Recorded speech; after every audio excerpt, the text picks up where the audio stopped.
Actually, wala tayong rough estimate yan. However, kung pinakamababa na lang na 4,000 o 6,000, gano'n karami yan, yung volume na yan. So, pag nagbayad doon sila, meron pa silang mga regular na binibigay. Gano'n kalaki ang perang pumapasok dyan.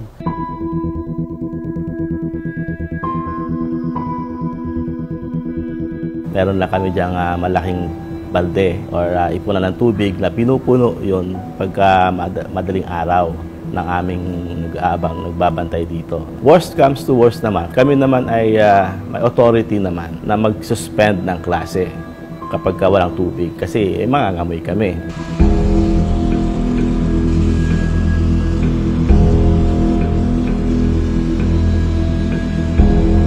Dumaan po ako, ngayon po ay may mga radyo kasi silang dala. So pinicturan ko sila sa may butas kasi makikita sa butas. Nagpanibagong butas po sila. Marami na palang butas sa ilalim, nagdadagdag sila ng butas kasi may nilatag silang panibagong hose.